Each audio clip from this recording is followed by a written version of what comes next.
aquaponic and hydroponic production. My name is Callan Kircher, and I'm the Farm Program Manager here at Oregon Tilth. Just a couple of items before we start. This session will be recorded and on our website for view afterwards. We will be taking questions at the end, but please feel free to submit them during the session in the questions bar or chat box. You can choose to type them in that way, or you can also raise your hand and I will unmute you. So our presenter today is Ryan Costello. He began his career with Oregon Tilth about 2.5 years ago and has really become our official expert on many different subjects, one of them being what we're going to talk about today, aquaponic and hydroponic certification, which is really interesting, I bet, for him because his background is in soil science. We're really lucky to have him. Ryan, do you want to take it away? Sure, thank you, Cal. Well, yeah, good morning, everybody, or good afternoon if you're on the other side of the country. We're really glad you tuned in today, and yeah, I think this is going to be a good presentation. I get a lot of calls on aquaponic and hydroponic production, and a lot of different questions, and some of the questions tend to repeat, so I'm going to try to hit on all those, especially the common questions I get in this presentation. And then at the end, we'll be glad to take more. So, let's see. Okay, well, my name is Ryan Costello, and as Colin said, I've been here 2.5 years with Oregon Tilth. I'm a farm certification officer, so I work with both crop production and livestock producers.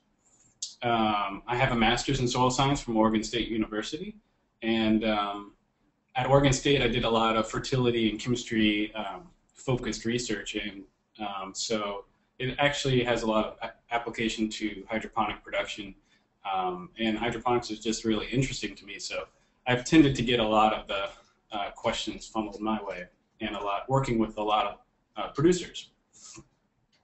I'm really glad to answer any other questions directly, correspond with you directly. My email is real easy. It's just ryan@tilth.org, or feel free to give me a call. And yeah, we just really want to be a resource for you and be available. So there's really one objective that I have today. I just want to help you better understand how Oregon Tilth evaluates and certifies water-based systems. And I feel like a lot of growers come to us basically trying to kind of read our minds when it comes to certification, and we really want to be transparent. We don't want it to be a mystery. So today I'm hoping that you can kind of see how we apply the standards, and then when you understand our approach, it will help you answer questions, all those little areas you run into. A lot of times aquaponic growers may not have been organic producers at all before, and that's what I've noticed when I've been talking to different people. So a lot of times they're new to organics and new to aquaponics, so they're kind of trying to, I guess, swim in these both worlds at the same time. Our mandate is to certify, so we can come in and evaluate and certify your system, but we can't consult. And it's kind of a gray area a little bit, but for example, if I said, well, you should use this particular material from this manufacturer, that would obviously be a conflict of interest because we are mandated by the federal government just to certify. So if a lot of times the general question I would get is, how do I set up an organic aquaponic system? And that's a consultation question. What I can do is come in and look at your plan, look at your system, and let you know if there's any sticking points where you might be out of compliance with the standards, and that's really what we're here for. So, but yeah, feel free to send any questions along those lines our way. The general outline, I'm going to go over the terms, and I want to talk generally about organics and how it applies. Is hydroponic actually certifiable? It's a really good question, so we're going to talk about that. We're going to talk about ACO's approach, and then I'm going to get specifically into aquaponic production because that's really what we've seen the most of and what people tend to be asking about. We'll talk about the fish and the land, the water, the inputs, natural resources, and I'll briefly touch on what's our certification process like. Because a lot of people are new, and at the end we'll answer any questions. So for the purposes of this presentation, hydroponic is any water-based plant production. So hydroponic kind of is the overarching envelope of any system that grows plants using water primarily. And aquaponic is kind of a subsection of hydroponic for this presentation. Aquaponic is water-based plant production where you're adding in fish to the system. So it's just another type of, it's a hydroponic method basically. Aquaculture is specifically fish or shellfish production, and we're really not going to be talking about aquaculture today, but just so you know what that term is if we throw it around. So I figured it'd be good just to start at the beginning and talk about what is organic. And it's really important for every grower to know and understand the national organic standards. We will evaluate and certify your system, but we can't set it up to the standards. So that's really important that you know how to do that, and you can assess that for yourself. And then we come in at the end, really.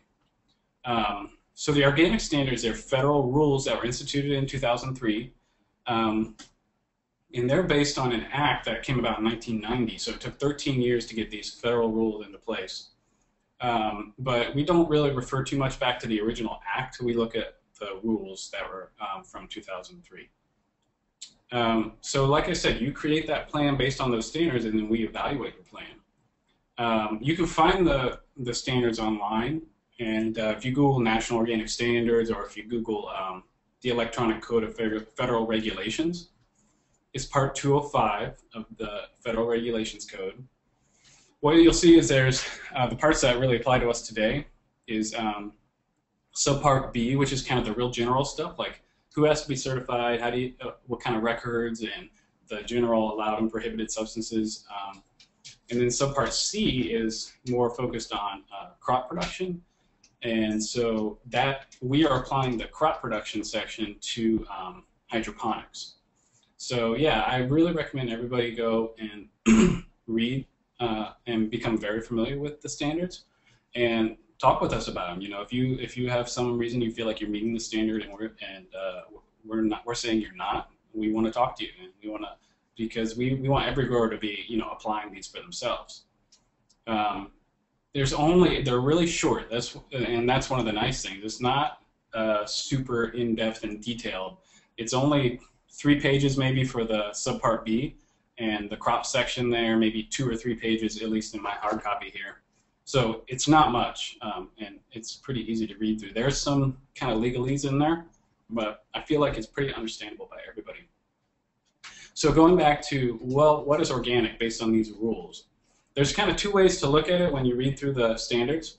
There's a positive definition, and that's a production system that's managed by integrating cultural, biological, and mechanical practices to foster cycling of resources and promote ecological balance and conserve biodiversity.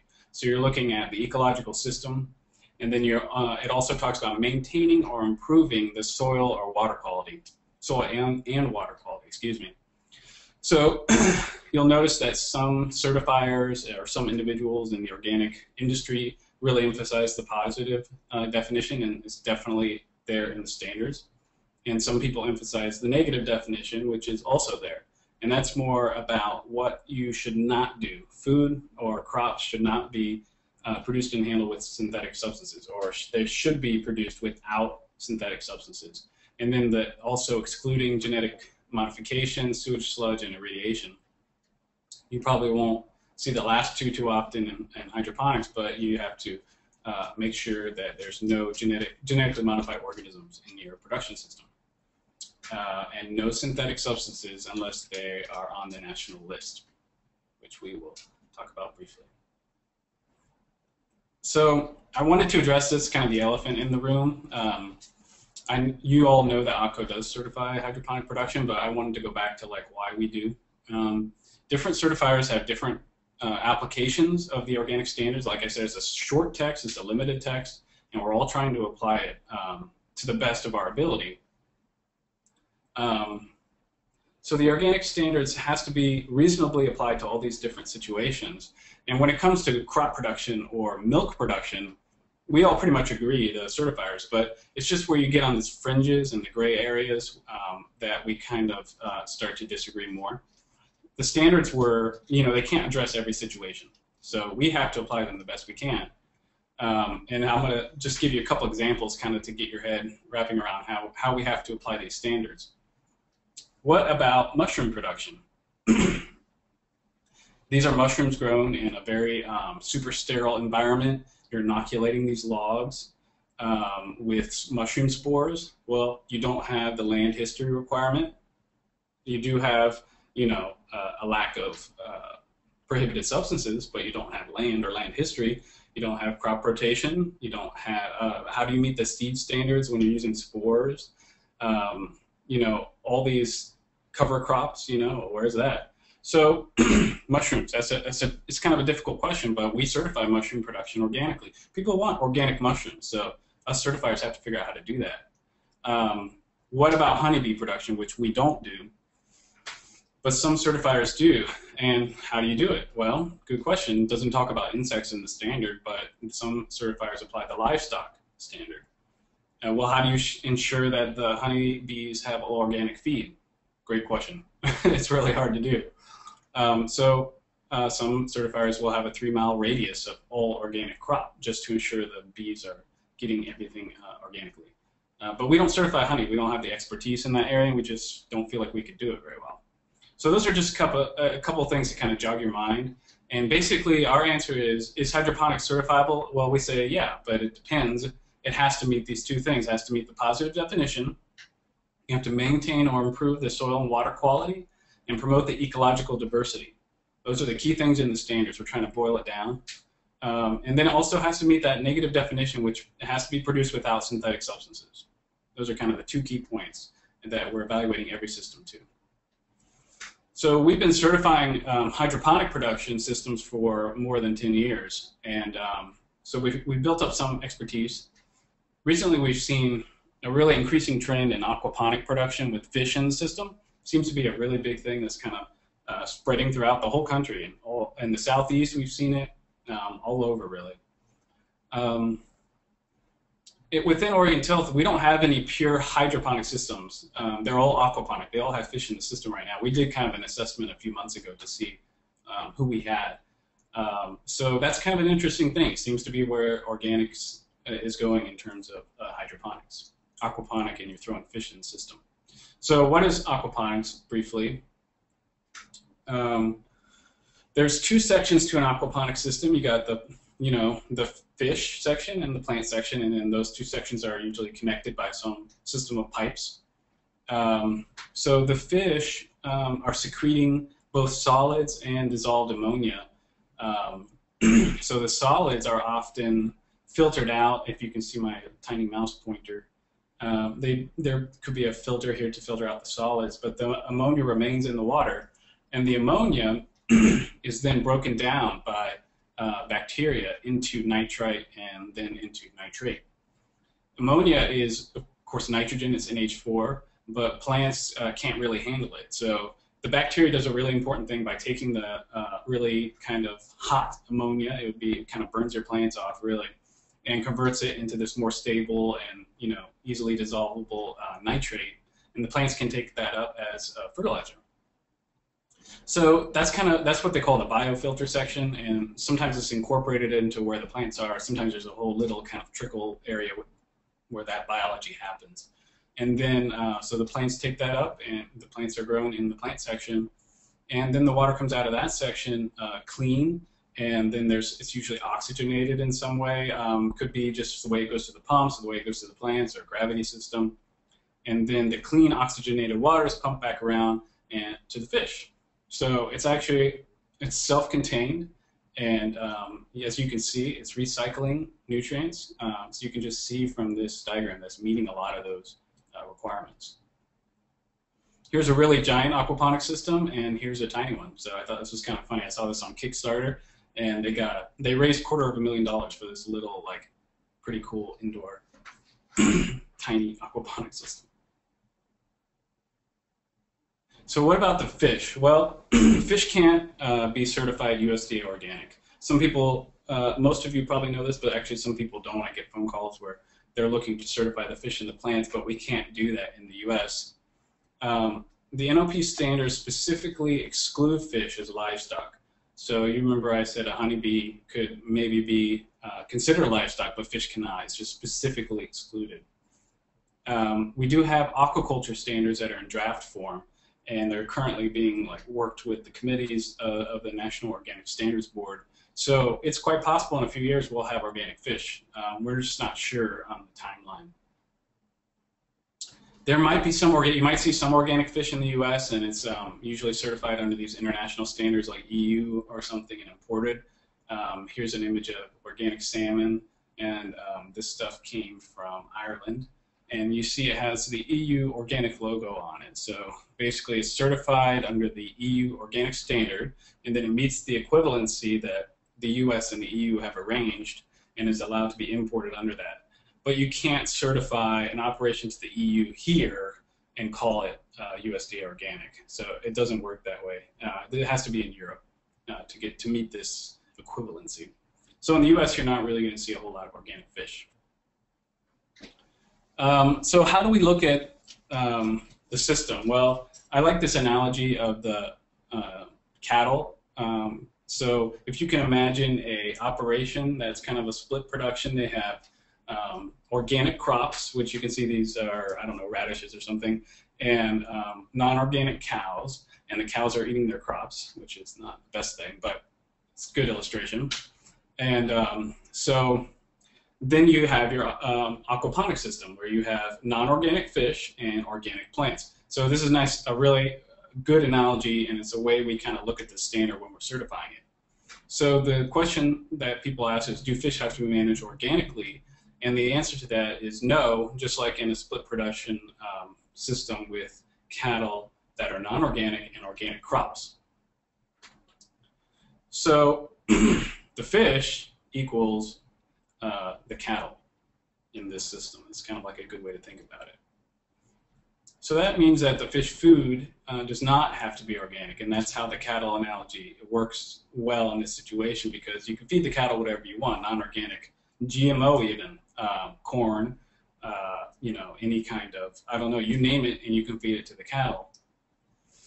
Even medications, supplements, antibiotics, all of that is allowed as long as it's not liquid and applied to the water, or as long as it doesn't contaminate the crop in some way. So if it's meant for the fish and it's consumed by the fish, or if it's, for example, injected into the fish but not in the water, that's fine, as long as it's not contaminating the crop or used by the crop.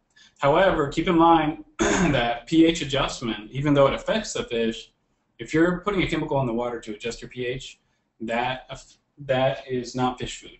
That does not fall under the fish food umbrella. So that needs to meet the standard for inputs.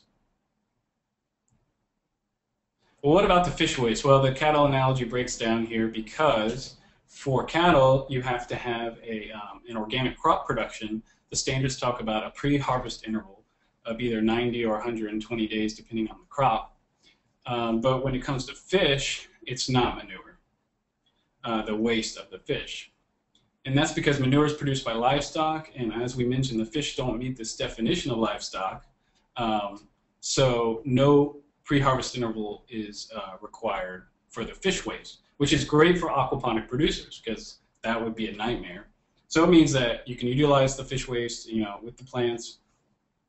A plant leaf could touch the water with the fish waste in it, and from the organic side of things, that's not a problem. Now, I'm not talking about public health because, you know, we're really looking at the organic standards here. So what about the land history requirement? Well, the organic crop production standards say that you can only grow crops on land that meets the requirement of 36 months without any prohibited materials applied. But for the hydroponic and aquaponic systems, we don't have to meet that requirement.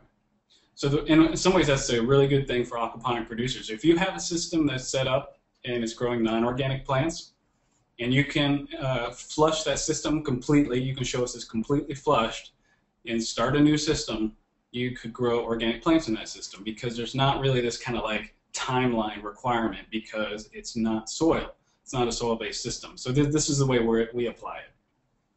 However, if you collect soil, and use that for your media, then the soil has to meet that land history requirement, which kind of makes sense if you think about it. So what about your water? Well, we're not looking close at your water. It's the same requirement as we look at for irrigation water for your crop production, which is that unless there's some kind of risk of contamination that we need to be concerned about or that we know about, we're not requiring people to test their water for contaminants. If you read the standards and you read the literature around it, it's kind of assumed that there are low levels of contaminants everywhere in the environment, and that is just a given. But we produce organic crops without utilizing synthetics, so there's kind of a difference there. Organic crops are not 100% without any synthetics ever touching them because that's impossible in our world. So irrigation water is the same as your water in your system.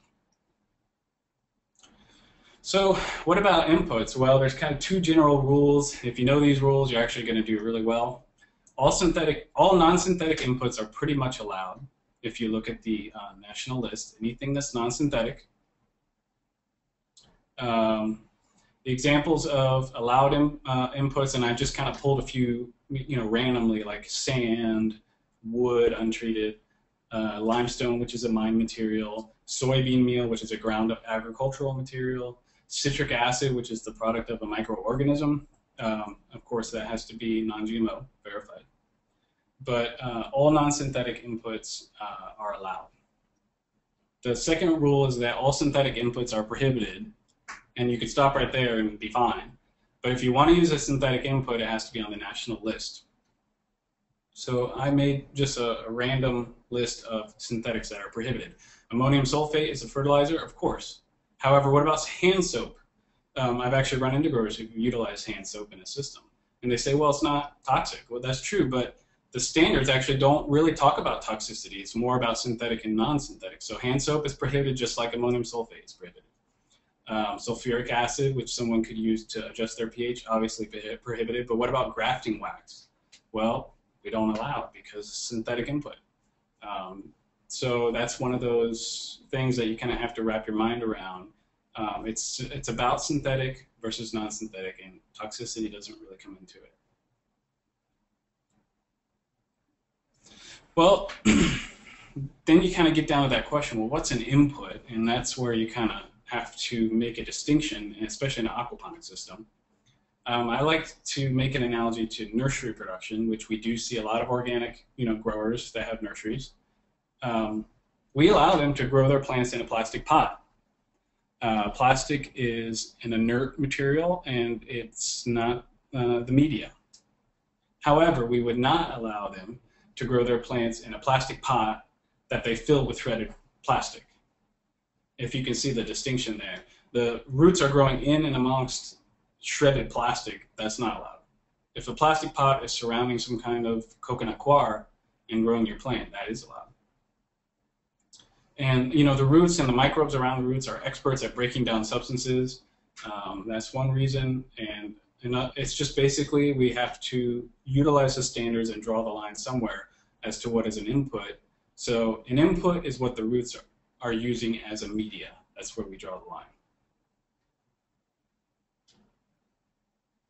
So this is just kind of an example, and you can see these are, I forget what they're called, baskets or anyway, these are used in different aquaponic systems.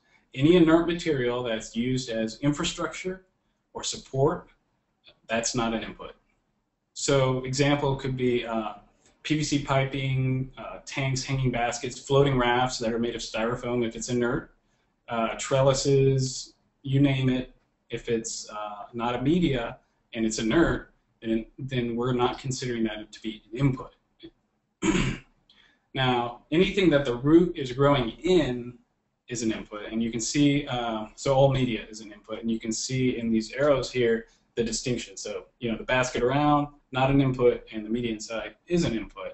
In this case, that's like expanded clay in the middle there, which would be allowed as long as there's no synthetic substances in So here's some examples of inert materials that are allowed for support. You can see pretty cool piping systems here and floating rafts and tanks that are holding water. All these are inert materials that we really don't look closely at. We're not going to ask you for an MSDS. We're probably not going to ask you for that. We might if there was some suspicion of leaching.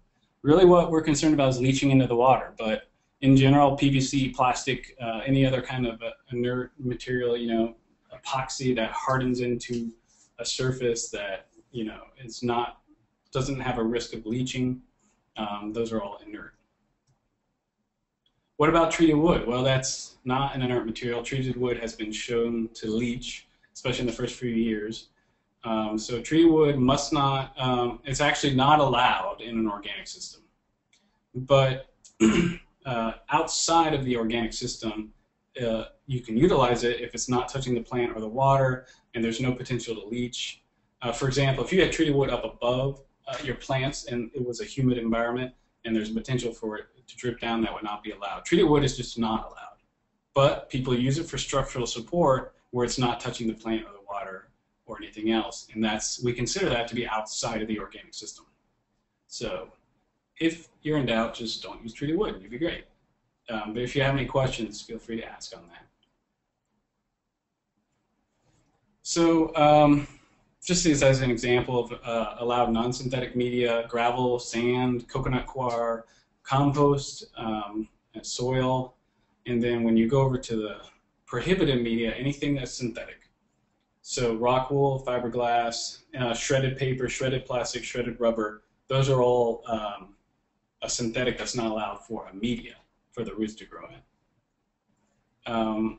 So the rock wool is something, you know, people are always asking about, and rock wool is very common media in conventional hydroponic production, and it really makes it easier to grow your plants.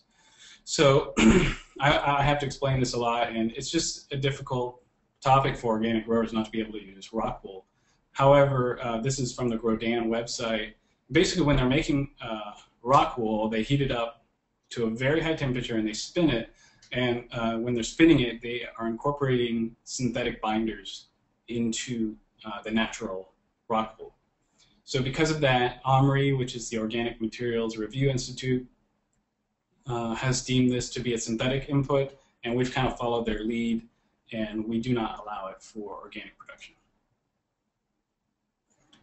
What about adjusting the pH? That's kind of like a key thing that you have to, you know, watch in your water-based system. We only allow non-synthetic materials to adjust your pH. It once again follows that rule, or, you know, an allowed synthetic, which there really isn't any to adjust your pH. So for acidic materials, you can look at any kind of acid that's naturally occurring, citric acid from a non-GMO organism, lactic acid from a non-GMO organism, vinegar, lemon juice. But prohibited materials would be like any kind of synthetically derived acid, phosphoric acid or sulfuric acid. For bases to increase your alkalinity would be like crushed oyster shells, crushed limestone, natural sodium bicarbonate, baking soda. But you're not allowed to use potassium hydroxide or ammonia. Hydrated lime is something that you got to kind of watch out for because it's allowed as a pest control material if you've utilized other things to prevent pests, but it's not allowed to. It's not allowed for fertility or pH adjustment. So keep that in mind. What about fertility? Well, a lot of times I talk to these growers and you know, looking at these systems, they're meeting most of their fertility through the fish waste. So that's another reason it seems like this system we believe is certifiable. It's a natural source of nutrients that's, you know, in this system, which is the fish waste. So all non-synthetics are allowed as well if you need to supplement your fertility. Mined products like you can mine sulfur limestone, phosphate. Compost and manure is allowed, but we did mention there's this pre-harvest interval. If you're using raw manure, you have to incorporate the manure 90 or 120 days before harvest, depending on if the crop is touching the soil. Same with compost. If it doesn't meet this definition of what's composted to the time and temperature, then you got to treat it like that manure. So keep that in mind. You can ask us if you have questions on that. Other kinds of organic byproducts like kelp meal, blood meal, humic acids, but synthetics, they have to be on the national list.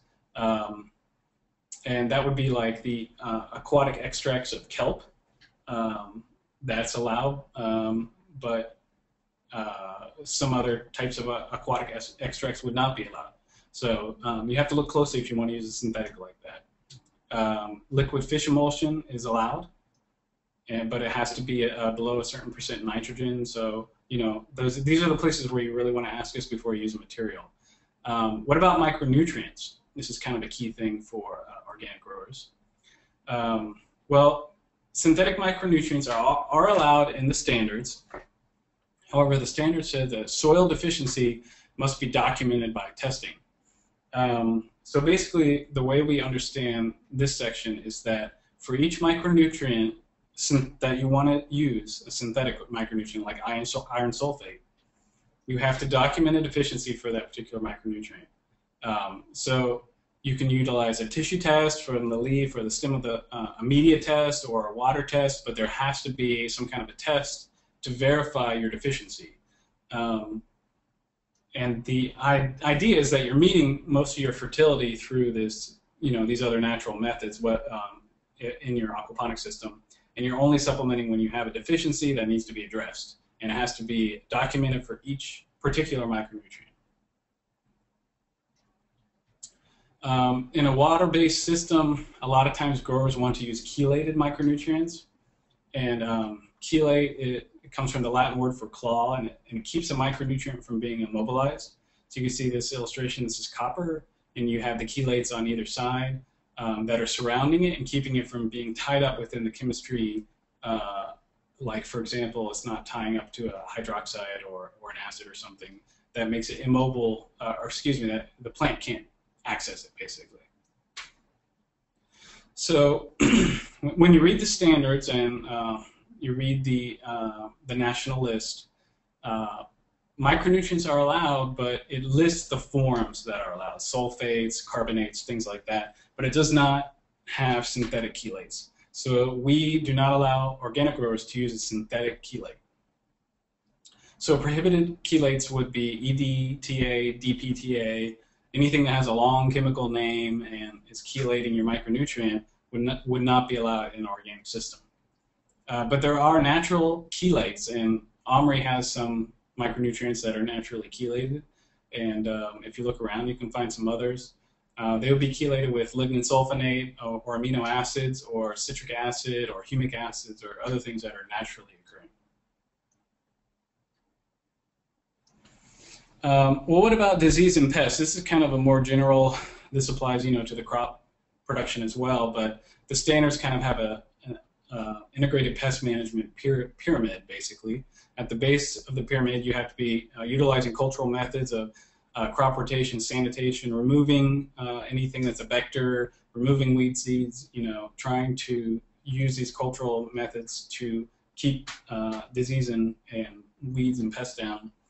And then you can use mechanical methods like traps and lures and flaming. You probably do not want to use flaming in your aquaponic system.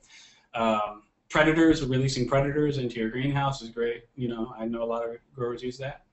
After you've tried these different cultural and mechanical methods, then you are allowed to use an allowed material. It has to be on the national list. You have these, so it follows this slope up the pyramid, basically. Commonly, people use things like copper sulfate, hydrated lime, mineral oil, insecticidal soap. Keep in mind, I kind of highlighted insecticidal because that's where people get a little bit confused. You can't use any kind of soap, it has to be a specific insecticidal soap. Pyrethrins, which are naturally occurring biologicals. So there's also these third-party material reviewers that make it, it's really handy for growers because products that are reviewed and on the OMRI list or on the USDA list are automatically approved for use in your production system. We accept their lists at face value, and you can go ahead and use them. Just let us know, to add it to your organic system plan, but you can use it. The bottom one is the EPA 3-leaf logo for organic gardening, which you see sometimes. It's not as common, but really the most common is OMRI, and then you'll also see USDA, and either of those lists are great and acceptable to us. What about seeds? This is kind of more the general crop standard, but certified organic seeds are pretty much always required, but there is an exception. If you can't find organic seeds in the form, quantity, or quality that you need for your system, then you document that, and you document that you did a search of at least 3 sources, and then you can use a non-organic version. You have to also document that it's untreated and non-GMO, because some seeds, are going to come automatically treated. You don't have to document non-GMO if there's no GMO available. For example, lettuce, there is no GMO. Cherry tomatoes, there's GMO cherry tomatoes out there, so you got to document it. But yeah, some growers, in a hydroponic system, they want to use a particular lettuce that is developed and designed to thrive in hydroponic conditions, and it might not be available organically. That's okay, but you got to document. If you're producing sprouts, which some people do in these aquaponic systems, there's no exception. You have to find organic seeds, and that's in the standards if you read that seed section 205, 204. Well, getting back to that positive side of organics versus the negative, the natural resource management is really key, and this is something that we assess in the organic system plan. So your system has to maintain or improve the soil and water resources. How are you recycling your nutrients, or are you disposing of them somewhere? That's kind of a big thing. What are you doing with the solid part of the fish waste, that you can't just be throwing that out? All these kinds of things. Your system needs to fit into an ecological improvement of the natural resources. That's key in the organic standards. How do you dispose of the effluent if you do? Some people are just recycling, constantly. You're not having a disposal. So in that case, you're maintaining or improving the natural resources. And of course, the prevention of contamination, which is kind of the key. Briefly, I was just going to talk about water management. So there's a lot of different ways you can manage your water. You've got a floating raft system. Growers also utilize an ebb and flow system, which is where you have a timer and the water floods and then drains, and then floods and then drains. Other systems would be like the nutrient film technique, which is where the water kind of flows in a film and the roots can grow down into it, but they're not surrounded by it all the time. And I've seen some growers that use an aeroponic system, which is where you're misting the roots. All of these systems are actually, from our point of view, they're just methods of water management. And it doesn't really change the way we're evaluating your system. Some of these allow more aeration and oxygenation of the roots, and better bio capacity for converting ammonia to nitrate, which is great. But from an organic perspective, all of these could be fine to use as long as there's no potential for contamination in the system.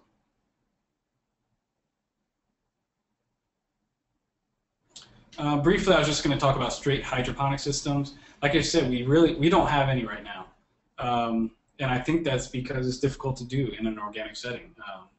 So you still have to supply your nutrients non-synthetically. You can't just grow your plants on synthetic micronutrient media because micronutrients are technically allowed in the standards. That's not the way it works. Your nutrients still have to be supplied non-synthetically.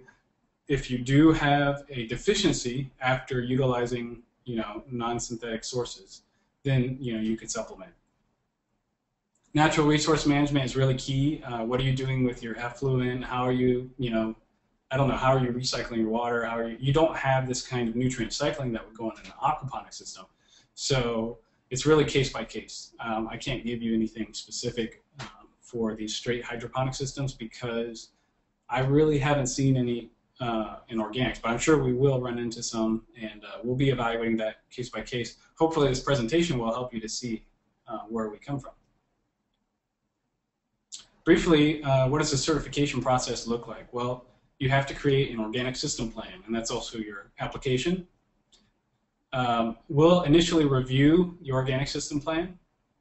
After that, if it looks like you can meet the organic standards, we'll send you a letter of our initial review, and we'll schedule an on-site inspection. Could be with an Oregon tilth inspector, or it could be with a contract inspector. After the inspection, we'll get a report and we'll do a final review. We'll go through all your organic system plan, we'll go through the report, and we'll compare and evaluate and make sure that you meet the standards. If there's any area that needs to be addressed, there could be a minor issue or a major issue, we'll address that with you, and that's this resolution phase. If not, then go straight to certification. So it follows this arrow here. The heart of the organic certification is the organic system plan, which I've mentioned a few times. It's like a contract between you and us. So the OSP is basically, you're telling us, here's how I'm going to meet the organic standards. We come out and inspect to that plan. We come out and see, are you doing what you said you would do in your plan? So the plan has to have, according to the standards, has to have a description of everything you're doing. It has to have a list of any input you're going to use, and a description of how you monitor your system. Those are kind of the three key components in the standards. The good thing is that we help you with your plan. We have forms that we've put together that kind of walk you through each section and help you create your plan to meet the organic standards. This is section A1, which is like really the most applicable to aquaponic operations. But there's many other sections of the plan, like the fertility and the seeds and the natural resources. In this section, A1 is where you really tell us, like, how are you adjusting your pH, what kind of crops are you growing, and how many square foot per crop, do you have fish in your system, and all these kinds of things. Sometimes you'll need to add an addendum to really let us know what's going on, and that's fine. We accept any form of organic system plan.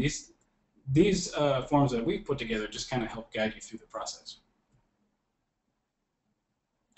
So basically, you'll start by creating your organic system plan. Then you want to make sure you apply at least 3 months before harvest, because it takes some time, especially in the busy season. It takes some time to go through your application and to get an inspector who can come out to your area. But your fish and your plants don't have to be in your system for us to inspect it. It doesn't have to be totally up and running. But you do have to have all the structures and the equipment in place. We have to be able to inspect. What it's gonna be like, but it doesn't have to be completely up and running. And your system has to be inspected before your harvest as a new grower. It's really relatively cheap, and that's one thing that people are surprised about. The initial cost for a new grower is, like, I think right now, $674. And that includes $200 of a down payment for your inspection expenses, and then it depends on how much the inspection costs. It could go up a little bit from there, but it's really not that expensive compared to what many people think. And right now there is a cost share program that the federal government is assisting with your fees. I think it's up to 75%, and so it really is not a lot out of pocket if you take advantage of the cost share. After the first year for renewing, we then have a sliding scale based on your sales, and that helps the smaller operations to not have to pay so much out of pocket. But yeah, still I feel that we do our best to try to keep it affordable, and especially for the smaller growers. So thank you so much, and I'll take any questions. Thanks, Ryan. We have a couple questions to start off. This is about phosphoric acid as a pH adjuster. 205601 says that liquid fish products can be pH adjusted with phosphoric acid as long as it's not exceeding a pH of 3.5. Yeah, that's a good question. If you look at that's kind of it's confusing the way they wrote that. They should have really defined liquid fish products. For the question he's referring to, it's in the section of the standards on the organic, the National Organic Standards, the national list, 205601, and it says liquid fish products can be pH adjusted with sulfuric, citric, or phosphoric acid. The total amount of acid used shall not exceed the minimum needed to lower pH to 3.5. If you look at the TAP review, which is like the technical review for liquid fish products, you can see that what they mean by that and what most people in like soil science mean by that is emulsified fish. Basically, these operations that that cut up fish and they sell certain parts of it. The other parts are the waste, and they mix them up with acid and they turn them into fertilizer. So when you're looking at liquid fish products, that's talking about a liquid fish product, literally. It's liquefied fish. So you can, this is kind of basically this is a fertility section of the standard, and that's another clue. So liquid fish products are allowed to be utilized as fertility for crop production. And if you want to utilize a liquid fish product, it has to be evaluated to make sure there's not too much acid in it, is what it's talking about. So we do not allow growers to add these acids, except for citric, if it's a natural acid, but not sulfuric or phosphoric acid. We do not think that section of the standard applies to an aquaponic system. Okay. Do you have a working definition of when produce is a sprout or not? That's a really good question. I do need to look into that more. Like, I think you're probably talking about things like microgreens or something. That is a great question, and I don't have it in front of me. I really need to look into that. If it's obviously a sprout, then it's a sprout. Microgreens, good question. I'd have to get back to you on case by case. Have you evaluated that, Callan? We haven't yet. That is something that we need to look into more and better define. Yeah, we will definitely work on getting a good definition of that, because there are people who are getting more into that production of microgreens. Okay, I'm sorry, I think it looks like I had a hand raised, but I don't see it now. So if you did want to raise your hand, go ahead and click that button again. For now, we have a question. So if we're using a liquefied fish product in the hydro system, can we use phosphoric acid to manage pH? Yeah, that's a good question. No, what you can do is you can apply liquid fish product. You can apply emulsified fish as a fertility product. The addition of the acid is when you're making that liquid fish product. And what I'm talking about is in a facility that's using fish waste and emulsifying it into a fertility product. So at the stage where you're doing crop production, you can't be applying acid to your system. It's just not allowed. If you have a liquid fish product, you can apply that to your system if you're using for fertility. Okay. Hopefully that makes sense. Yeah, and kind of a follow-up also to citric acid. They're saying it can't be used in a bacterial-based system because it's antibacterial and kills the beneficial bacterial levels that they're trying to maintain. So that's a certain system. Okay, I'm going to unmute Michael. Go ahead and ask your question. Yeah, so I'm wondering if it's possible to use non-synthetic micronutrients without having to document nutrient deficiency. Yeah, definitely. Yeah, if you can find a mined micronutrients, a lot of times I think the mined ones are they're kind of mixed together. It'd be like a mineral, crushed mineral or something. But yeah, anything that's non-synthetic, no documentation required, and you can apply as much as you want of it as long as you're not, contaminating any kind of natural resource. Okay, and kind of a follow-up question to that is, if I find a micronutrient product that is OMRI listed, does that mean that it is non-synthetic, or does OMRI also list synthetic micronutrients that can be used in certain situations? Yeah, if it's on the OMRI list, it means that it meets the organic standards. So it could be non-synthetic or synthetic. Usually OMRI will, if you search for that material in the OMRI database, they'll let you know if it's a synthetic, and they also will list the restriction there. So, for example, if you found an OMRI iron sulfate, they'll say synthetic and then a simple restriction. Must document deficiency. Okay, thank you very much. Yeah, thanks, Michael. Okay. You equate the application of manure as an input to crops to fish waste input to hydroponic crops. Do you see that as a loophole?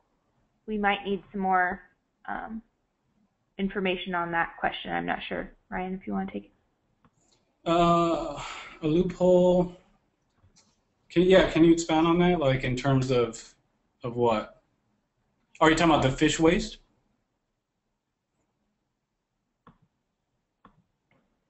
I'm just waiting just a second to see if we can. Well, I can address what I was thinking the question was about, and then Sure. feel free to follow up. But yeah, I mean, it is in some ways it's kind of a loophole because if you're talking about the fish waste, there's no pre-harvest interval required. It just can flow right into the system with the crops. So you could look at that as a loophole or not. I really don't know a lot about the potential for E. coli or other types of contamination from fish waste. So the risk might be a lot lower. But when it comes to those kind of like public health issues, growers definitely need to be looking at those things. But we are more looking at this thing.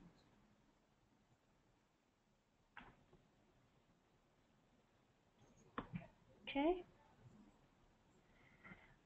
If fish are ever classified as livestock, does this model fall apart for organic certification? No, if fish ever get classified as livestock, then you just have to figure out what to do with the pre-harvest interval. And then that's tough. That's really tough. But I don't know if they're going to go that route because they're working on these aquaponic standards, and so it would kind of put it into its own category. But yeah, for now, this is kind of the way we look at it. If you're screening out all the solid fish waste and you have some way to filter that, maybe that would address that issue. But yeah, I really don't think it's ever going to come to that. You never know, though. Yeah.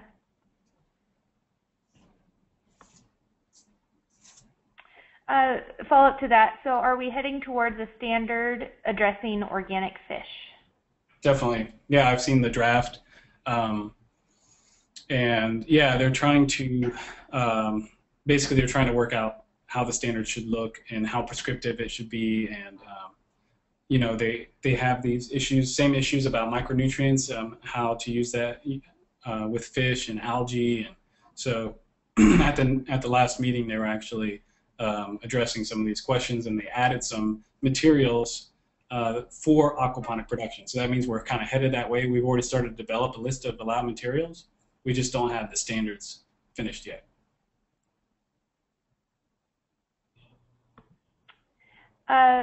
When will that be available for public review? I believe if you look for the National Organic Standards Board meeting, the NOSB, the draft should be up there. I know the materials are up there because they were proposed at the last meeting, and so you can find those if you go to the documents associated with the National Organic Standards Board meetings, and that's on the NOP website. And I believe they're asking for public comment for some of these things. So, definitely if you work with fish and you would like input into how these standards should look, I think definitely look into it. And also look into signing up for the Organic Insider from the National Organic Programs. That will give you a heads up to when all of these items are up for public review and other current events. Okay, I think that concludes our questions today. Thank you so much for joining us. Our last webinar will actually be in October 15th, and it will be about international markets and exports. So thanks so much for attending.